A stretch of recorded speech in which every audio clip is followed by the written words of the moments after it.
Welcome to only IAS. स्वागत है आप सभी लोगों का प्रीलिम्स बूस्टर न्यूज डिस्कशन में। आज है 26 नवंबर 2020। तो आइए देख लेते हैं ऐसे कौन से इंपॉर्टेंट आर्टिकल्स हैं जो आज हम कवर करने वाले हैं। हमारा पहला आर्टिकल पंगडा विलेज के बारे में है। चाइना ने अभी भूटान की टेरिटरी में 2 किलोमीटर घुसकर एक विलेज को स्टैब्लिश किया है जिसका नाम पंगडा विलेज उन्होंने रख दिया है। ये इन्फॉर्मेशन पब्लिक डोमेन में तब आई जब चाइना के एक जर्नलिस्ट ने इसकी डिटेल्स को ट्वीट कर दिया। हालांकि बाद में उस ट्वीट को डिलीट कर दिया गया, लेकिन तब तक ये इन्फॉर्मेशन पब्लिक डोमेन में हाईलाइट हो चुकी थी। चाइना ने इस विलेज को बॉर्डर एरिया में बिल्ड किया है। ये जो टेरिटरी है वो चाइना भूटान के डिस्प्यूटेड एरिया में भी मानी जा रही है। हालांकि सर्वसम्मति ये है कि ये एरिया भूटान का है। ये जो टेरिटरी है जहां पर ये गांव बनाया जा रहा है, ये इंडिया भूटान चाइना जो ट्राई जंक्शन है उसके पूर्व में है, जो डोकलाम प्लेटू का एरिया है वहां पर। डोकलाम प्लेटू ये नाम तो आपने बिल्कुल सुना होगा। 2017 में 72 डेज का स्टैंड ऑफ इंडिया और चाइना के बीच में इसी लोकेशन पर हुआ था। मैप में अगर आप गांव की लोकेशन देखना चाहें तो देख सकते हैं। ये भूटान है और यहां पर इंडिया का सिक्किम है। सिक्किम से सटते हुए ये जो टेरिटरी है यहां पर इंडिया की लोकेशन है, ये चाइना और ये भूटान। तो यहां पर इस जगह पे इस गांव को स्टैब्लिश किया गया है। भूटान के ऑफिशियल्स ने यह कहा कि ऐसा कोई भी गांव चाइनीज विलेज हमारी टेरिटरी में नहीं है, लेकिन इंडिया का यह मानना है कि ये इंडिया का अटेम्प्ट है कि वो ट्राई जंक्शन में फर्दर घुसने का प्रयास कर रहे हैं। चाइना ने कहा कि जिस गांव को भूटान में बताया जा रहा है वो चाइना का एरिया है। अगर हम डोकलाम प्लेटू की बात करें तो ये 100 स्क्वायर किलोमीटर का एक एरिया है जो इंडिया भूटान और चाइना के ट्राई जंक्शन पे मिलता है। ये देखिए, ये डोकलाम प्लेटू है जो प्राइमरली भूटान पे है, इंडिया चाइना और भूटान के जंक्शन पे। यहां पर जो आप एरिया देख रहे हैं इसे सिलीगुड़ी कॉरिडोर कहा जाता है, जिसे पॉपुलरली चिकन नेक भी कहा जाता है। ये इंडिया को इंडिया के नॉर्थ ईस्ट से जोड़ता है। चाइना इस एरिया में घुसने का प्रयास करता रहता है ताकि वो इस सिलीगुड़ी कॉरिडोर के नजदीक पहुंच सके और इस पे भविष्य में कंट्रोल करने की स्थिति में हो, और इंडिया इस बात को लेकर हमेशा कंसर्न भी रहता है। तो ये डिटेल्स जो हैं वो डोकलाम प्लेटू के बारे में है। ये जो प्लेटू है वो तिब्बत के चुंबी वैली से और भूटान के हा वैली से घिरा हुआ है, और इंडिया का सिक्किम भी इसके एक ओर पड़ता है। जो हमारा अगला आर्टिकल है वो निगेटिव यील्ड बॉन्ड के बारे में है।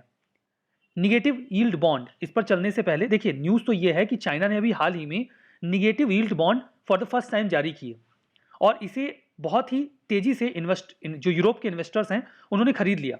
इसकी डिमांड काफी ज्यादा थी इस निगेटिव यील्ड बॉन्ड की। अब निगेटिव यील्ड बॉन्ड क्या होता है, इसे समझने से पहले बॉन्ड क्या होता है ये जान लेते हैं। बॉन्ड एक प्रकार का डेट इंस्ट्रूमेंट होता है, मतलब गवर्नमेंट इसे जारी करके, government, state government, municipalities, PSUs, वो इसे जारी करके इन्वेस्टमेंट कलेक्ट कर सकते हैं। तो बॉन्ड एक प्रकार का डेट इंस्ट्रूमेंट हो गया। बॉन्ड यील्ड क्या होती है? यील्ड का मतलब होता है पाना या फिर मिलना। अगर किसी इंडिविजुअल ने बॉन्ड खरीदा और सरकार को पैसे दे दिए, सपोज करिए कि ये पर्सन ए है, ये गवर्नमेंट को 100 रुपए देते हैं और 100 रुपए के बदले में उन्हें एक बॉन्ड मिलता है, तो बॉन्ड पर ये सरकार जो है वो उन्हें 10% का ब्याज देगी, इंटरेस्ट रेट। तो 10% में जो इन्हें 10 रुपए मिल रहा है ये बॉन्ड यील्ड है। बॉन्ड के बदले में जो आपको मिला वो बॉन्ड यील्ड हो गई। अब बॉन्ड यील्ड जो है वो घटती और बढ़ती रहती है तब भी, जबकि बॉन्ड का जो फेस वैल्यू है वो एक रहे और जो ब्याज मिल रहा है वो भी सेम रहे, तब भी बॉन्ड यील्ड घटती बढ़ती रहती है। ये अक्सर न्यूज में रहता है। तो अब इसके घटने और बढ़ने का क्या सीन है? देखिए, होता यह है कि कई बार जो बॉन्ड की फेस वैल्यू होती है, इंटाइटल्ड वैल्यू होती है, बॉन्ड उससे कम या ज्यादा दाम पर बिकता है। सपोज करिए कि 100 रुपए का बॉन्ड है और इस पर 10% का ब्याज मिलने वाला है। इसका मेच्योरिटी पीरियड 5 साल का है। मतलब अगर आपने 100 रुपए के इस बॉन्ड को खरीदा तो 5 साल में आपको 50 रुपए मिलेंगे। लेकिन ये जो बॉन्ड है वो फेस वैल्यू से 10 रुपए ज्यादा में बिक रहा है, यानी कि ये 100 रुपए का बॉन्ड आपको 110 रुपए में मिला, तो 5 साल में तो आपको केवल 40 रुपए ही मिले। यानी कि अगर बॉन्ड का प्राइस बढ़ गया उसकी फेस वैल्यू से, तो जो यील्ड है वो घट जाएगी। अगर ये बॉन्ड आपको 90 रुपए में मिल जाए तो बॉन्ड का प्राइस गिरने की कंडीशन में यील्ड बढ़ जाएगी, जबकि फेस वैल्यू अभी भी 100 ही है और जो ब्याज मिल रहा है वो 10 रुपए ही है। अब मुद्दा आता है कि निगेटिव यील्ड बॉन्ड क्या होते हैं। निगेटिव यील्ड बॉन्ड में यह होता है कि गवर्नमेंट इस चीज को स्पेसिफाई कर देती है कि जब आप इस बॉन्ड को रिटर्न करेंगे तो आप जिस रेट में इस बॉन्ड को खरीद रहे हैं उससे कम दाम आपको मिलेगा। सपोज करिए कि 100 रुपए की फेस वैल्यू वाला ये बॉन्ड है, लेकिन इसकी डिमांड ज्यादा है, तो गवर्नमेंट बोलती है कि इस बॉन्ड को हम 105 रुपए में देंगे और इस पर आपको 10% का ब्याज भी देंगे। आपको 5 साल में 10% का ब्याज तो मिलेगा, लेकिन 5 साल बाद जब आप इस बॉन्ड को वापस करेंगे तो आपको केवल 100 रुपए मिलेंगे, जबकि खरीदा तो आपने इसे 105 रुपए में था। मतलब जो आपको यील्ड उस बॉन्ड को रिटर्न करने पर मिल रही है, या जो मैच्योरिटी पीरियड खत्म होने के बाद आपको बॉन्ड का प्राइस मिल रहा है, वो उस प्राइस से कम मिल रहा है जो आपने उसे खरीदते वक्त पे किया था। तो ये हुआ निगेटिव यील्ड बॉन्ड, मतलब जो मैच्योरिटी के बाद आपको पैसा मिलेगा उसमें आपको नुकसान हो जाएगा। लेकिन फिर भी जो बोरोवर्स हैं या जो इन्वेस्ट करने वाले लोग हैं, वो निगेटिव यील्ड बॉन्ड को खरीदते हैं। तो आखिर कोई नुकसान सह के ऐसे बॉन्ड्स को खरीदता क्यों है? इसके लिए कई रीजंस होते हैं। एक तो इन बॉन्ड्स के बदले में वो लोन ले सकते हैं, तो एक प्रकार का ये एसेट होता है, इसलिए भी लोग ऐसे बॉन्ड्स खरीद लेते हैं। दूसरा, कई बार करेंसी गेन की वजह से भी इसे खरीदा जाता है।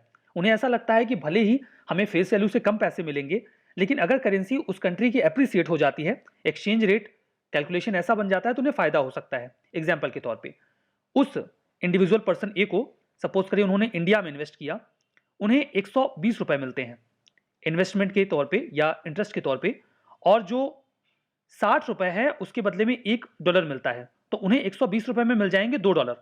लेकिन इंडिया की जो करेंसी है वो एप्रिसिएट कर जाए, यानी कि $1 इज इक्वल टू 40 रुपीज हो जाए, तो इसे 120 रुपए में उन्हें $3 मिल जाएंगे। तो इस उम्मीद में भी कई बार लोग निगेटिव यील्ड बॉन्ड खरीद लेते हैं कि फॉरेक्स में चेंज होगा और उन्हें फायदा हो जाएगा। डिफ्लेशन रिस्क उनकी कंट्री में मान लीजिए डिफ्लेशन चल रहा है और इन्वेस्टमेंट खतरे में है, तो वो किसी ऐसी कंट्री का निगेटिव यील्ड बॉन्ड भी ले लेते हैं जहां पर उन्हें अपना पैसा सिक्योर लगे। सेफ हेवन एसेट माना जाता है, मतलब जो निगेटिव बॉन्ड यील्ड्स भी होती हैं उसमें भी जो लॉस होता है वो कम होता है, क्योंकि जब आप बॉन्ड में पैसे इन्वेस्ट कर रहे होते हैं तो वहां पर आपके पैसे के डूबने का खतरा बहुत कम रहता है। तो ये रीजंस हैं कि लोग निगेटिव यील्ड बॉन्ड भी खरीद लिया करते हैं। हमारा अगला आर्टिकल होयसल के लक्ष्मी देवी टेम्पल के बारे में है। हाल ही में होयसल एरा की एक गॉडेस काली की जो मूर्ति है उसे खंडित पाया गया है। ये जो मूर्ति है वो लक्ष्मी देवी टेम्पल जो डोडागड्डे वैली में है वहाँ से बिलोंग करता है। कर्नाटका में ये मंदिर सिचुएटेड है। इसे होयसल रूलर के द्वारा बिल्ड किया गया था 1114 सेंचुरी एडी में, जो उस समय वहाँ के राजा हुआ करते थे विष्णुवर्धन, उनके द्वारा। ये क्लोराइट शिस से बना है पूरा मंदिर, जिसे आप पॉपुलरली सोपस्टोन भी बोलते हैं। यहाँ पर देखिए जो फीचर्स हैं उसमें ये मंदिर किसी प्लेटफॉर्म पे यानी कि जगाती पे नहीं बना हुआ है, बल्कि बिल्कुल प्लेन ज़मीन पे बना हुआ है। जबकि आने वाले समय में उसके बाद जो होयसल टेम्पल्स बने हैं वो एक प्लेटफॉर्म पर बनाए जाते थे। जो टेम्पल है वो चतुष्कुट कंस्ट्रक्शन में है, मतलब 4 श्राइन मिलेगी आपको 4 कोने में और एक टावर मिलेगा, और ये कादम्बा नागर स्टाइल में बने हैं। मतलब नागर स्टाइल और बेसर का एक मिक्सचर मिलता है। वो उस समय जो स्टाइल डेवलप हुई थी उसे कादम्बा नागर स्टाइल कहते हैं, उस पार्टिकुलर पीरियड में। इस टेम्पल स्टाइल में जो मंतप होता है यानी कि जो मंडप होता है वो खुला हुआ होता है और स्क्वायर होता है। स्क्वायर इस वजह से बन जाता है क्योंकि जो मंडप होता है उसके 4 ओर जो हैं वो आपको श्राइन्स मिलती हैं। जो मेन डेटी होती हैं, देवी लक्ष्मी हैं, वो इस होयसल टेम्पल में मिलती हैं। जबकि ज़्यादातर होयसल टेम्पल्स में आपको लॉर्ड विष्णु, लॉर्ड शिवा और कुछ केसेस में जैन टेम्पल्स मिलेंगे, लेकिन यहाँ पर मेन डेटी गॉडेस लक्ष्मी है। आर्कियोलॉजिकल सर्वे ऑफ इंडिया जो है उसमें इसे एक मॉन्यूमेंट का दर्जा दिया गया है, एएसआई मॉन्यूमेंट के तौर पे। प्रपोज्ड है कि इसे यूनेस्को वर्ल्ड हेरिटेज साइट का दर्जा भी दिया जाएगा। होयसल टेम्पल आर्किटेक्चर की बात करें तो जो होयसल रूलर्स थे उस समय सदर्न कर्नाटका के, उन्होंने इन टेम्पल्स को बनाया है। जो होयसल टेम्पल्स हैं उन्हें कई बार हाइब्रिड स्टाइल या वेसर स्टाइल भी बोलते हैं। हाइब्रिड इसलिए क्योंकि ये नागर और द्रविड़ का मिक्सचर है, इसीलिए इसे वेसर भी बोलते हैं। इसे आप आसानी से अलग कर सकते हैं बाकी मेडिवल टेम्पल से, क्योंकि इनका ओरिजिनल स्ट्रक्चर आपको स्टार लाइक मिलेगा। मतलब बीच में एक मंडप मिलेगा और 4 ओर आपको श्राइन्स मिलेंगी, जो एक स्टार का आपको कंस्ट्रक्शन देखने को मिलेगा।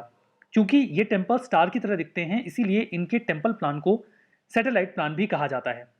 जो हमारा अगला आर्टिकल है वो काला आजार के बारे में है। जो इंटीग्रेटेड कंट्रोल स्ट्रेटजी बिहार के वैशाली डिस्ट्रिक्ट में अपनाई गई उससे काफ़ी फायदा हुआ।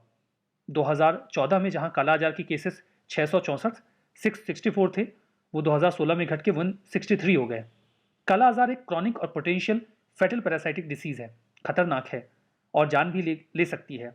इंटरनल ऑर्गन्स को बहुत पोटेंशियली डैमेज करती है, liver, bone marrow, lymph nodes. Lymph nodes देखिए, ऑर्गन में एक नेटवर्क होता है फिल्टर्स का जो हार्मफुल सब्सटेंस को फिल्टर करता है, उन सबको ये डैमेज कर देता है। ये एक प्रोटोजोआ जिसका नाम लेशमैनिया पैरासाइट है उससे कॉज होता है। जो इन्फेक्टेड फीमेल सैंड फ्लाइज होती हैं वो जिसको जाके काट लेती हैं या फिर उनके कांटेक्ट में आ जाती हैं, उनको ये काला आजार फैला देती हैं। सिम्टम्स ये हैं, फीवर होता है, वेट कम होने लगता है, थकान लगती है, एनीमिया होता है, मतलब जो न्यूट्रिशन लेवल है वो गिरने लगता है, और लिवर में स्वेलिंग भी हो जाती है। इसे कुछ और नामों से बुलाया जाता है, Indian leishmaniasis, visceral leishmaniasis, leishmania infection, Dumdum fever, black sickness, black fever, इसे काला बुखार भी कहा जाता है। ये देखिए पैरासाइट जो लेशमैनिया डोनोवनी है उसके इन्फेक्शन की वजह से फैलने लगता है काफ़ी तेज़ी से। जो ओरल ड्रग होती है जिसे बहुत ज़्यादा इफेक्टिव पाया गया है दैट इज़ मिल्टेफॉसिन। इंडिया में जो केसेस हैं वो पूरी दुनिया के 2/3 यहीं पर पाए जाते हैं। कुछ राज्य बहुत ज़्यादा इससे प्रभावित हैं, 2000 बिहार, झारखंड, उत्तर प्रदेश और वेस्ट बंगाल। WHO ने कुछ इनिशिएटिव्स लिए हैं कालाजार को एलिमिनेट करने के लिए। साउथ ईस्ट एशियन रीजन में टारगेट था तो ये कि 2020 तक खत्म करेंगे, लेकिन इस डेडलाइन को बढ़ा के 2023 कर दिया गया क्योंकि 2020 तक खत्म तो हो नहीं रहा था। जो इंटीग्रेटेड कंट्रोल स्ट्रेटजी अपनाई गई है वैशाली में, उसमें था ये कि केस कहाँ कहाँ आ रहे हैं उसको मैप कर लिया गया और केसेस को जल्दी से जल्दी डिटेक्ट करने का प्रयास किया गया। फिर केमिकल वगैरह स्प्रेड करके वेक्टर कंट्रोल किया गया, लोगों को अवेयर किया गया और सुपरवाइज किया गया बहुत अच्छी तरीके से। इन सभी चीज़ों को एक साथ किया गया, इस वजह से जो केसेस हैं वो बिहार के वैशाली में काफ़ी तेज़ी से कम हो गए। अगला आर्टिकल लचित बोरफुकन के बारे में है। मैं माफ़ी चाहूँगा अगर मैं इनका जो टाइटल है वो गलत प्रोनाउंशिएट कर रहा हूँ। तो हमारे प्राइम मिनिस्टर ने अभी हाल ही में लचित बोरफुकन जी को ट्रिब्यूट पे किया उनके दिवस के ऊपर, लचित दिवस के ऊपर। देखिए ये अहोम किंगडम के कमांडर थे जो वर्तमान में आसाम के एरिया में पड़ेगा।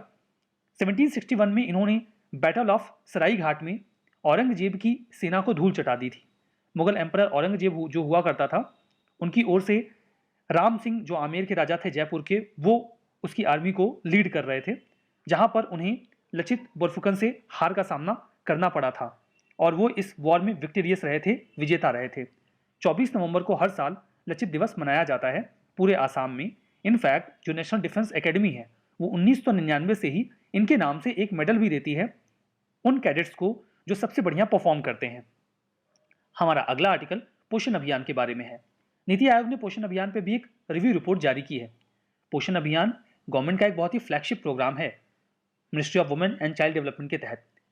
2018 में इसे लॉन्च किया गया था माल न्यूट्रिशन की समस्या को खत्म करने के लिए फेज्ड मैनर में, धीमे धीमे। यहाँ पर देखिए टारगेट ये है कि हमें 2022 तक 6% तक स्टंटिंग और वेस्टिंग को खत्म करना है। स्टंटिंग का मतलब ये है कि एज के हिसाब से हाइट कम रह जाती है और वेस्टिंग का मतलब ये है कि हाइट के हिसाब से वेट कम रह जाता है। तो एक साल में 2% का टारगेट है। एनीमिया को 3% तक कम करना है और टोटल 9% कम करना है, जो भी प्रेजेंट रेट है उसके हिसाब से जब इसे लॉन्च किया गया था एडोलेसेंट गर्ल्स में, प्रेग्नेंट वुमेन और लैक्टेटिंग मदर्स में। जो टारगेट है मिशन का वो ये है कि हमें बच्चों में 0 से 6 साल के जो बच्चे हैं उनमें स्टंटिंग को जो अभी राइट नाउ 38.4% है उसे 2022 तक घटा के 25% पे लाना है। हमारा जो अगला आर्टिकल है वो साउथ एशियन यूनिवर्सिटी के बारे में है।